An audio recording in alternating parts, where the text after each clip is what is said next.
My name is Maserika Joshua. Welcome this wonderful interview. This is LC Africa, the Content Factory. Now, on the Content Factory, we broadcast online, and wherever you go on YouTube, on X, on Facebook, on TikTok, we are LC Africa. That's what you type in, and then you get wonderful conversations. My guest this morning is, and we are pleased to host the commissioner in charge of communications for government right here at the Ministry of ICT and National Guidance, Mr. Moses Watasa. He's going to speak to us about government policies of communication, and some of you who are content creators and online enthusiasts and common users of data bundles of internet, we're going to speak matters to do with internet. Welcome. Let me have our guest say a word of hello or how are you to you, and then we roll into this conversation. Good morning, Joshua. It's good to see you. Welcome to our ministry. This Good Friday. I don't mean the other Good Friday. Good Friday. I'm saying it's the Friday is good because we have you. Yes. We like hosting people here, especially young people like yourselves. I am so happy to speak to you on behalf of government and on behalf of Ministry of ICT and National Guidance. I've been following what you do. I think you are not a very old media house in terms of the time you have been operating, but I think it's an amazing job you have been doing. Oh, thank you. And I am so happy. I hope I'm one of the pioneers of your programming and content creation. We're very pleased. So I really like what you do, and from our side as a ministry that communicates for government, we really want to commend you. But also pledge that we are looking forward to a long-term relationship. So we work with you, and so together we ensure that the government message is out there. So we ensure that communication through partnership with you adds value to our country and creates opportunities for many more young people like yourself and your crew that I've seen. Because ours is a young country. In Uganda, more than 85% of the population is below the age of 35. So we are so happy to see that you and the rest of your young team are doing amazing things. I think you should also be regarded as role models for many young people who are using your knowledge and skills to create value, but also make our country a better place. So I'm so happy on behalf of this ministry, on behalf of our boss, who is His Excellency the President, but also the political leadership of this ministry. Honorable Chris Bariomusi, Honorable Kabyanga Godfrey, and Oweekitiibwa Joyce Nabosa Segwao, and our permanent secretary. On behalf of all of them, I am so happy and privileged to be talking to you today, and I believe it will be a good one. Thank you very much. It will be a good one, and indeed, let's start it as a very good one. We are in an internet era where we have social media, and the whole media demographics changing right from yes, way back we had a mainstream media, the newspapers, the television, and the emails, PO box. Today we have TikTok, we have Facebook. Are you on some of these social media platforms? Yeah, Joshua, as you can see, I'm not young, eh? I'm not young. Yes. I'm fairly to say I'm old, eh? But I'm not young, but I want to affirm that I'm in those spaces. I'm in TikTok, I'm in LinkedIn. I also monitor Facebook. I know that officially it is closed, but sometimes I monitor to see what goes on there. So digital, even from our side, from the policy perspective, digital is now the present and the future of communication. If you look at Uganda, like I've said, most of the people are young. Most of these people, and they're in the digital spaces. Why? Because of expansion of connectivity. Right now, in terms of geographical coverage of the country, I think we are close to 70%. 70% of connectivity. of connectivity, fiber. Yes, fiber. But now that we are going to have other actors coming in, we are also going to vary the technology. So we also use satellite. Oh. And this is going to ensure actually that we connect the whole country, probably within about 2 years or not more than that. As you know, I know sometime back someone was saying that they want to come for my arm because I said that if we don't have the price, then they should come for my arm. But what I actually meant was that we are working towards lowering the price, but also rapidly expanding connectivity around the country. Okay. In fact, that is the import of our ongoing engagement with Starlink. At that time, I didn't want to go into some of the details, but I knew the conversation had started because you know that when you use satellite, it's actually cheaper in terms of cost. Satellite is not as expensive as digging the ground to lay fiber optics and yes. But satellite is also easy for reaching difficult terrain like mountainous places. Okay. I'm told you guys, some of you come from Kasese. Yeah, we come from Kasese, mountainous areas where. Yeah, you can imagine digging Mount Renzori so as to build fiber. It's not an easy job. Okay. Even where I come from, I'm from Elgon. So fiber requires that the terrain is also friendly. You cannot dig a lake to lay fiber. Because in Uganda we have a lot of water bodies. We have rivers, we have game parks, we have forest reserves. So when we mix up technology and use satellites, it's going to be easier to connect and switch out and light the country. And also because the satellite, like I've said, is cheaper to establish and operate, then that is the reason even the price of the internet goes down. So Starlink is a good deal for Uganda.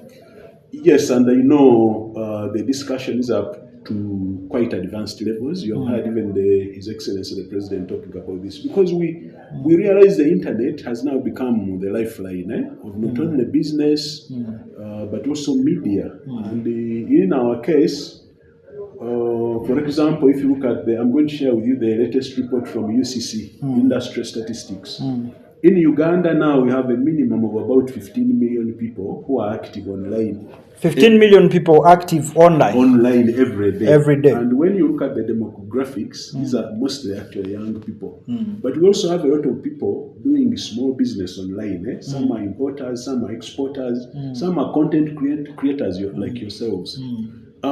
Even government itself, we are increasingly taking our services online. So we want to ensure that even all our local governments take their services online. Yes. Talking about government ministries and all government parastatals having digital communicators, social media managers, we currently have an issue of content creators not having specific courses that train them at universities. For example, we do not have a specific course known as social media management. So there are a lot of companies outside, they are looking for social media managers, but the social media managers are not anywhere. They don't have these competencies. They don't have the competencies. Because the curriculum doesn't provide for this. There's no curriculum providing for this. What are your thoughts about such? In that regard, I'm happy to share that this ministry has been doing what we call a training needs assessment. Training needs assessment. In other words, we reach out to users of social media, like on our side, communication officers. I'm just going to publish a report, I think, by the middle of April. I have been interviewing all our communicators, including some of our partners, like the ones you are talking about, the influencers, the young people who sometimes we engage from time to time to drive traffic with us. So we ask them, where do you have a gap? What are you doing well? What aren't you doing well? And therefore, what kind of training do you need in order to to strengthen your functional capabilities. So Away in fact, from we call this skilling, not training per se, because in skilling, we give them skills that they need to actually perform these functions that we are talking about. So then we come back and draw modules and package modules, and then we find experts in these areas to actually train these people. I have an extensive training program which is going to start in July. So we are looking at people like those, but we're also looking at our own communicators in government, including honorable ministers, honorable members of parliament, because you know that they're also in those spaces. But it does not necessarily mean that because someone is a minister or an MP, they know how have to all use the skills. all the skills. No. Because some of them, for example, are first-time members of parliament, but we are all in those spaces. Then some of those members of parliament are going to become ministers. And remember, the policy framework that I've talked about requires that all of us are active in those spaces. But you need to be there when you also have what it takes to be there. In other words, the right content, but also the right skills. These modules that you are putting in place, you see, the challenge with government and young people is always how they get information, how they get to know some of these opportunities. How, for example, does one tap into such an opportunity to be part of the modules, to be part of the trainings? One of the things we are going to do, because we are going to do a final clearance for those modules soon. When we do them, we are also going to, we are going to publish them as books. Then we start training. In fact, we are also going to get young people to train their fellow young people. Because among the young people, there are actually those who are very good at using these platforms. Then there are also those who need to be trained. So we are going to get peers to train peers. As long as a young person has what it takes, we are going to co-opt them as trainers, or people we are going to work with to skill. But we are also going to publish in a soft or PDF the training modules. The reason we are going to do that is that we are going to very massively disseminate them, including through the likes of TikTok, the likes of Twitter, the likes of Facebook. I know it's going to be reopened, the likes of YouTube and other platforms where young people are. So you are going to see these modules. Once they are approved, I am going to reset them into the read only, because we also don't want people to get them and remove some of the content or add things that we have not provided for. So once we do that, then we're also going to have programs like this one I'm having with you, because we want many more people. By the way, we are going to be reviewing those training modules every 2 to 3 years. Why? Because the digital terrain, as you know, keeps changing all the time. So a skill that works today might require upgrading probably 2 3 years down the road. So away from the modules, don't you think we need maybe a bachelor's degree of social media management somehow introduced to universities? One of the things we are doing is also to look at the curriculum with the higher institutions of learning, particularly in the area of communication. Because, like you rightly said, some of these media training institutes are still using old curriculum. Yet the communication terrain has radically changed. So one of the things recently, I was in Makerere actually with the minister on World Press Freedom Day. He was the chief guest there. I was there. Then after that, we had a meeting with the head of the School of Journalism, Dr. Tayebwa and the others. They realize they also need to continuously. I've been at Uganda Management Institute also, where they're also reviewing the training curriculum. I've actually interacted with the entire management. They called me for an interface to pick my mind so that we develop training programs that actually meet the actual requirements of the communication terrain the way it is now. In fact, now that Cabinet approved the communication policy, I'm even going to give you a copy of the because policy. It provides for us as the government to work with the institutions of learning, think tanks, private media and the others, even the private sector, because communication is now envisaged to drive growth and expansion of our economy. We have what we call the 10-fold growth strategy, the NDP for the manifesto. All of these have a lot of programs that are meant to empower and improve the livelihoods of our people. But if you are using the inappropriate media tools, then the message is not going to reach the people that we are looking for. I was saying recently that when we were at university, we did not know that there would be a time where a whole media house sends a reporter to the field just to capture a reel. Yes. I don't know if you have, if you know a reel. I have seen them on Facebook. Just a because short sometimes video. I monitor. But of course, some of them you look at them and you wonder whether they are real. And that is the other reason this ministry is also developing a national AI strategy. National AI strategy. National artificial intelligence. What is that? A national artificial intelligence strategy, which we will also take to cabinet eventually for consideration for approval, because we want.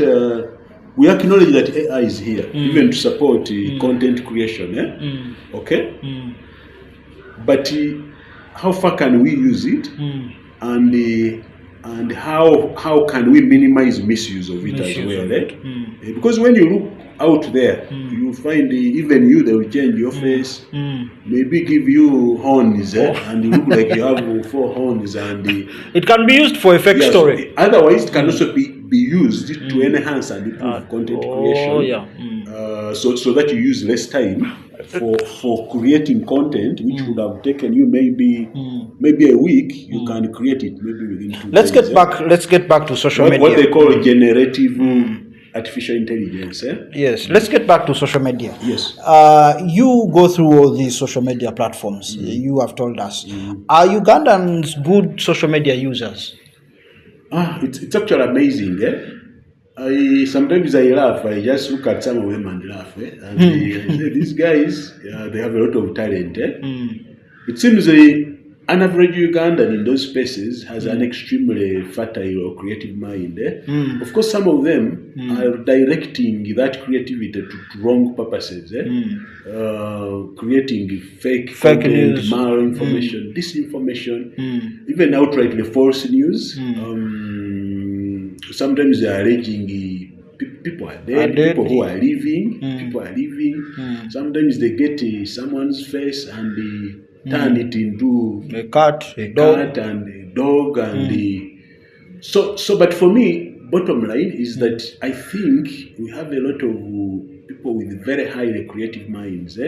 So our challenge is to harness that creativity so that we channel it to creating and producing and disseminating content, which, for example, brings value. If we did that, for example, and created messages which will capture younger people and they pick interest, let's say in the youth livelihood program, which opportunities are available for youth to do business and create jobs and create wealth. Operation wealth creation by creating content which catches their attention and sustains their interest in the program government has created. Government entities seem not to be opening doors for these content creators. For example, when you have events happening at Munyonyo, at wherever, doors are only open for mainstream media, the NTVs and the sort. And then some online TV, those online content creators like ourselves, the Kasukus and all these bloggers are not welcome on some of these events. How do we fit in? It is, remember, it's part of history where we are coming from as government. In fact, the import of the communication policy, which was approved by cabinet on 9th of March, about 5 weeks ago, is to expand the digital communication component of government. But I've also seen there people online because I've been going there and coming back. But the truth is that we need to improve. Now that the policy is approved, we are going to start disseminating it and mainstreaming it with MDAs. My desk here, you see, is the coordinating desk for across government for communication. So we have ministries, departments, agencies, and local governments, all of them. What I'm going to do starting this quarter, because we have just received a finance allocation for quarter 4. Now that the policy is approved, I am finalizing design, and then we start disseminating it even within government, and then we are going to have mainstreaming sessions even with media people like yourself, so that people understand that government is evolving and shifting, and people can expect that we are going to be very big and very consistent and coherent, especially in the digital spaces. So you guys, the short of it is that you are in business, but the shift, of course, normally change is not as fast, especially in government, because we follow policy, we follow laws. So now that we have a policy that has opened this, and I was so happy to see His Excellency the President speak with passion. He actually told the cabinet that he now has more than 3 million followers. On, 3 million followers on X. So honorable members of cabinet, join me. Let's be in those spaces. But I want to see all the technical people in government, because one of the things that the policy also changes is to change standing orders, which have been restraining some people within the government, including communicators, to give out information freely. So the policy has now freed. All this is what we are going to disseminate now that we are in the process. As we end this, as we end this particular segment, I want you to guide, for example, a content creator out there who wants to interview a minister. Who wants to interview the president. They are not mainstream media. For example, like me here, I want to interview the president. I want to interview the minister. What procedure or what line do where do I even pass? Who is there above? Very good. One of the things, and I'm going to give you, and you go with it today. Yes. The policy, because it's approved. One of the things you read, it does, it creates what they call a cabinet subcommittee on communication. Cabinet subcommittee on communications. Let's understand this. So this committee has been put in place under the clearance of His Excellency the President to ensure that there's quick connection between us, the technical arm, and the politicians in ministries, but also even State House, including himself. It is also raising the position of the head of communication, whether in State House, in a ministry or local government, to the level of assistant commissioner, which means we are giving them more power and clout to be part of policy making, but also it requires that this person who heads communication reports directly, one to a minister on political issues and policy issues, but on technical issues directly to a permanent secretary. Because we have been having communication officers who report to, let's say, an undersecretary or a librarian. So we have also streamlined that. But we also require that all these must be professional communicators. So we are also going to recruit our own people for purposes of digital. So if you want to interview the president, your first point of contact is the press secretary to the president. So this one then works with the PPS, Principal Private Secretary, who manages the president's schedule. In fact, one of the things that is coming up, the president is going to meet all the editors in Uganda. I can tell you that without any fear or favor, because I was in the cabinet meeting at which the policy was approved, because this has been pending. We reminded the president that he used to meet editors at least twice a year. He said, oh yeah, this is a good thing, but you have been busy, campaigns and other things.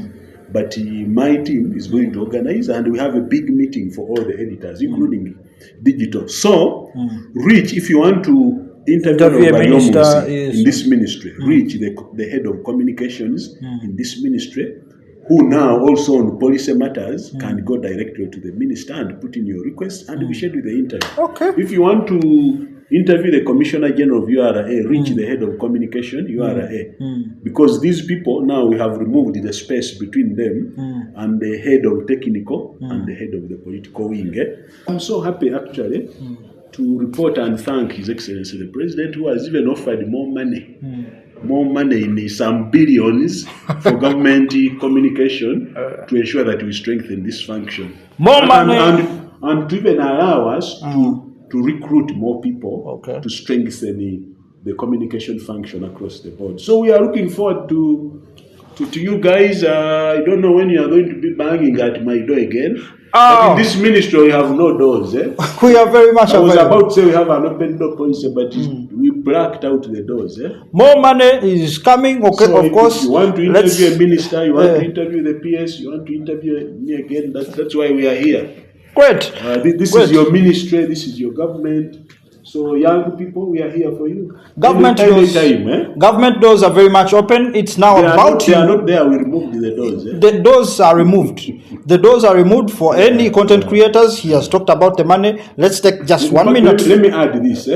If you try to reach a government communication officer and you can't get them, you get in touch with me. Okay. Because part of my role is to monitor them and ensure that they do things that we have agreed that they do. Okay. And that is why I'm also involved in selecting and deploying them wherever they work. Because this ministry also recruits and deploys and promotes and rewards and also sanctions government communication officers. We are in the right place. Let's take a 1 minute break and we will be back. Thank you. Wonderful. We're still here on LC Africa. Consider subscribing, consider sharing. This is wonderful information. We're having the commissioner in charge of communication in this country, Mr. Moses Watasa.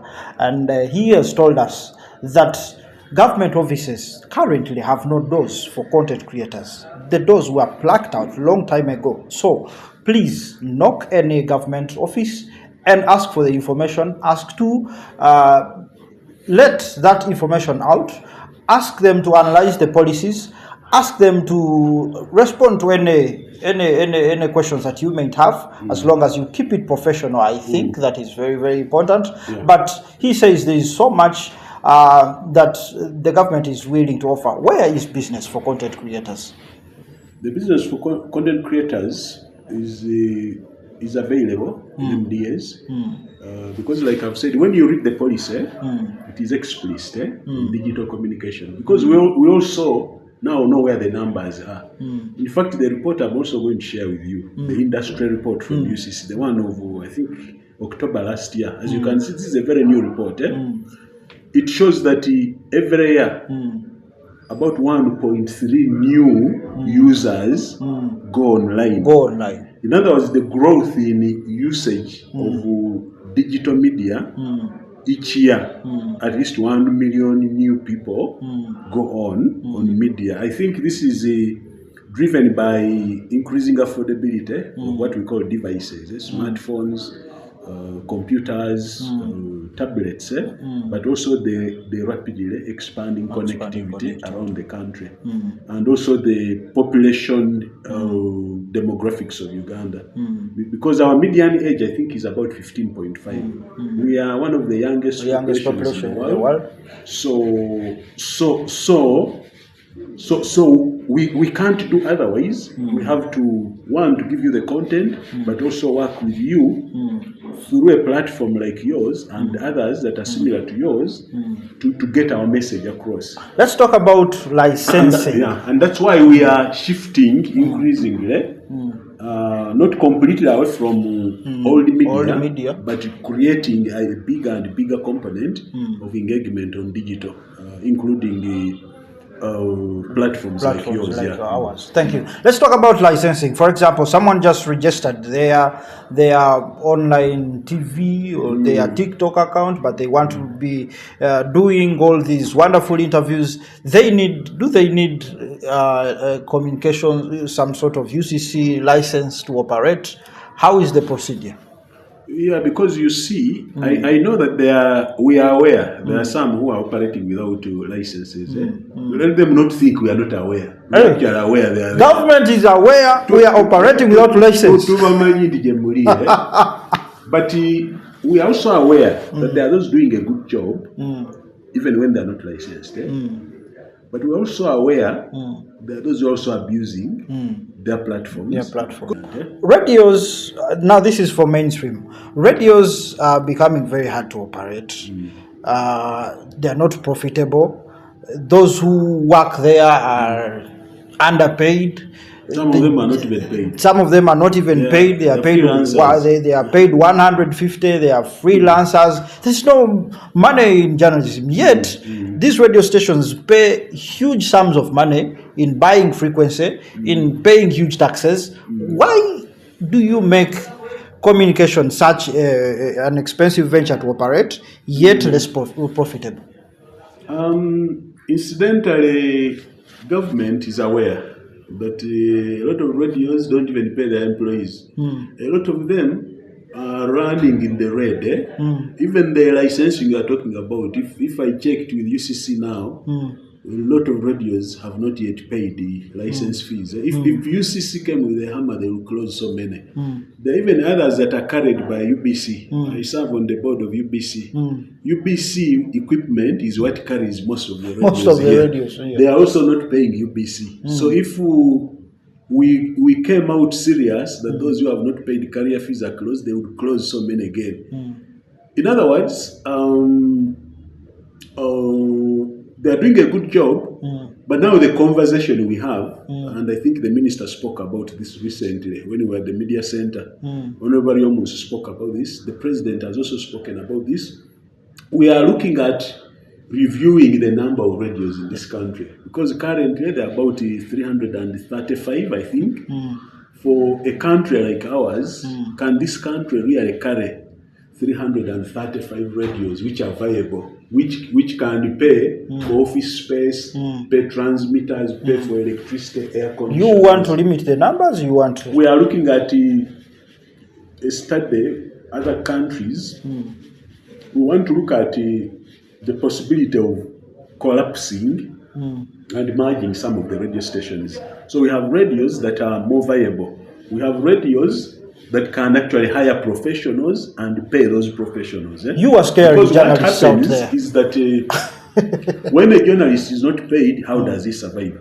That's why some of them end up as mercenaries. You hire them. Yes. Because you don't like me, you say go and publish this story about Watasa. Maybe I'm standing against you. We have just come out of an election. We saw so many cases like this. Because they are vulnerable, because they are hungry. So people are hiring them, they are not paying them. Others are hiring them as freelancers. But if you pay someone 1,000 shillings for a story, someone who left his office where we are and went to pick a story in Entebbe and came back to the studio and files it. First of all, there's those you may not air because this is a freelancer. Because for a freelancer, you pay them per story. 30K. But if someone has used the 8,000 shillings to go to Entebbe and come back to pick a story, then you pay him 1,000 for that story. This is why a lot of journalists are involved in unethical behavior.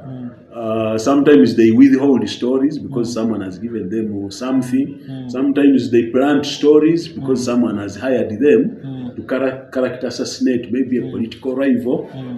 But the bottom line is that we have come to a point where we have realized not all these radios are viable.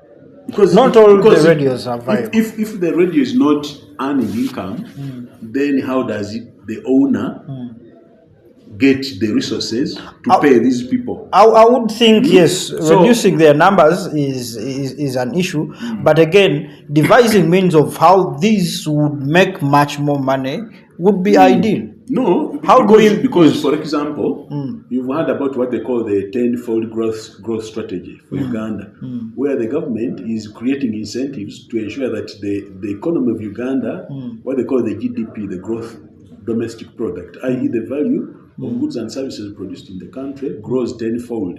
Because the size of Uganda's economy is now about $56 billion, the size, the GDP. So under that strategy, we want to grow the GDP of Uganda in excess of $500 billion. Naturally, as more enterprises come in, competition increases and people are advertising services, goods, as the economy grows. If you have, let's say, more manufacturers of soft drinks with the new brands coming in, they will naturally want to advertise even with yourself because they want to create awareness about their goods and services. So as the economy grows, naturally, in fact, one of the things the president was asking is that if the UK, as big an economy as it is, has less than 100 radios. How can Uganda, with our economy, which we are still building, have more than 300 radios? It just doesn't work. Every pastor has his own radio station. Yeah. But you see, those ones probably can survive because some of the money is mobilized from the congregations. But if you look at a radio that is meant to operate as a business, I think we are at a point where some of them are not viable.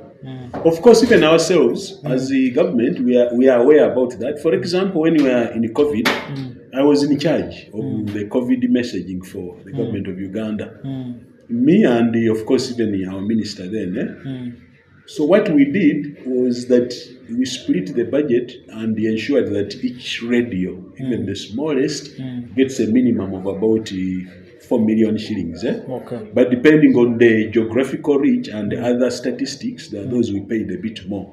So even ourselves as government, as we mobilize more resources, I am intending to write to UCC so they give us the list of radios that are actually on air, so we engage with all of them, because there are those who have a license and letterheads and what, but if you check with UCC, they're actually not on air, because then if you pay those, you are facing audit because you are paying a radio station which has not delivered any message. In operation. So we are going to endeavor to work with all of them.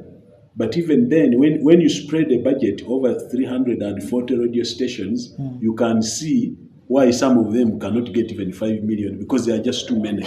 So you over-fragment the budget to the effect that it probably doesn't make a lot of sense for each of the individual platforms. That is why government is looking at reducing these radios maybe to like 100 or something like that. On a lighter note, do you watch Zubeda, Kasuku? Do you know such Ugandans exist? Yeah, I watch them. They are good people. They have a good following. They are nice guys. They help us to mobilize. I think my bosses, the politicians, sometimes work with them to mobilize people, because these are very popular people with the huge sections of our society. But then others involved in funny things. Some of them are vulgar. Some of them we need to do national guidance with them. You know, this is also the Minister for National Guidance. But we love them. These are good people. Then I've also heard that there are those who abuse something called a viragara. They sniff them and then they start saying funny things. So we want to continue working with them. I'm happy that recently I had a meeting with the General Salim Saleh. Him and us, we are looking at how to progressively also support the creatives, who include these people on air. Some of them are musicians, some of them are content creators. So you are rooting for the idea of SACCOs? I am actually their advocate. I believe that their huge appeal with the population can be harnessed to make Uganda a better place. And I also believe they mean well, because they are Ugandans, but some of them, we just need to guide them, continuously work with them, train them. In fact, I previously hired some of them as endorsers of government messaging. During COVID, I did a lot of that. Remember, this was a lockdown. We were using mainly digital media and broadcast media. But your government blocked Facebook and failed to unblock it. Is that true? No, that it blocks means it has capacity to unblock it. So I'm aware. I actually have been part of conversations, if you want. I've been all the way. Recently, we were in California with our minister here. We met physically the people of Facebook. We visited Facebook. It is in Silicon Valley in California. Then here we have had with their representatives for Africa. There are those based in South Africa, but they also have an office in Nairobi. They were here recently. We've talked through these issues, and I think we are at a meeting point of ideas. In fact, the president told me even the president has given initial green light to reopen Facebook. Of course, we are aware there are people using it via VPN, but you see, I want to report to you that the police of Uganda is an active user of Facebook, which is blocked in this country and not. I am aware. I've said I monitor it because it's part of my work as a policy maker and policy implementer. I am aware that even a few government entities there. but our main concern is the young people. I buy a lot of things online. Okay. A lot of these people cannot afford to pay for a shop at Hotel Equatoria, at Mukwana Ked, and all these places. But they put their items on Facebook, and then I buy this watch. I bought it online. I see it online, then I call, and someone then they delivers. deliver, and I add 5,000 shillings for delivery. Because we are saying ICT should be used to create jobs. So we are aware that when people use VPN, even the costs of data are going up because. But most of the issues that caused the blocking of Facebook have been addressed. I've been to California, the head office of Facebook. I went with the Honorable Minister here. Then we have engaged with their representatives in Africa.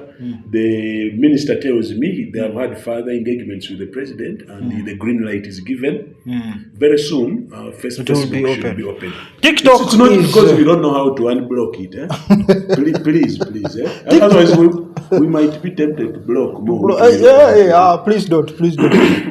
TikTok is monetized. Yes. In Rwanda and some other countries, but in Uganda we still just have views, and there's no money coming from it. It is not monetized. How do we monetize our TikTok for Ugandan creators? One way, and one of the things we are looking at, because I've been to countries like Spain. I've visited the Netflix and these global huge hosts. Even these guys who bought into DSTV Canal Plus, they are looking for a lot of content with an African theme and created by Africans. Oh. Yes, in fact, you are going to see even DSTV increasingly, and that's why you see, for example, they have created a channel for Uganda, isn't it? Yes. It's called PMP. But they want to have richer content for Africans, but also created by an African who understands an African mind. So what we need to do is, in fact, I was talking to my friend, the general manager of DSTV in Uganda, Hassan Saleh is my friend. We were together all the way from school, the university. We want to create more awareness, and even ourselves and the likes of UCC, to help people know more about what these content dealers are looking for. So they create content which meets the standard of, let's say, Netflix, DSTV, Canal Plus, and others, and even train them. You know that UCC, which is an agency under this ministry, actually trains people creating content. DSTV is also doing the same. So maybe what we need to do is to raise more awareness, so more young people know that these opportunities are available. So instead of this, that I see what they waste time and effort, because to create those things they put out there, to put horns on your head, they are using data, they are using what we call the mind, the intellectual resources.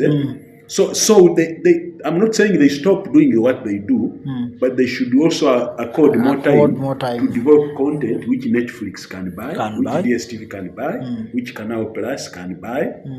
So we are going to train more of them, but we are also going to have them understand which content are these guys looking for, and in what format should that content be, and maybe in which themes, what are the areas of interest. Thank you very much for this wonderful and informative interview. I'll just want to give you 1 minute, maybe to give us that. In Luganda, we call it akatalekeka of your message. Also on government policy on communication, what you want the young people to know out there in regards to communications with government, and that will do us well. Akatalekeka bazukulu ba muzeeyi tuli wano ministry ya ICT na national guidance, tuli wano tuli bakozi bamwe chovola babatuyita public servants, tuli bakozi bamwe mujeje tulina ebyokukola bingi namwe ogamba nga mikutu gya internet twagala kulaba nti teknologiya mugikozese mufune ku nsimbi. Ndaba abamu mukola content nyingi muli Arsenal ne Man U oli bamukubye uno ekikopo kya mwise obudde obwo obumu mujje tukolere wamu tubalage content etunda such that skills zammwe muganyulwe. Tulina trainings zetukola abakola content nga film, clips, reels. Skill oyo content emu akatale wekali naye ndooza abamu temumanyi akatale wekali. Tuba training n'ekirala tubaleeta awamu n'abagula content ng'eyo. N'ekirala muli bantu balungi nnyo naye oluusi waliwo ababawabya ne muteekawo information etali ntuufu ne mukwata omuntu omutwe gwe ne muteekako ennyindo eringa ey'embuzi. Ebintu ebyo bibeera bubi nnyo ate abantu bibayisa bubi. Naye tulaba nti creativity eyo singa tukolaganira wamu musobola okubeera abantu abalungi ennyo. Ate Uganda tulina abantu abato be basinga obungi. Mu Uganda ebitundu 85 buli ku 100 bali wansi w'emyaka 35. N'olwekyo twagala kulaba nti amaanyi gammwe obwongo bwammwe tukolaganire wamu mukole content ereeta value eri ensi yaffe namwe muganyule mu content yammwe gye mukola.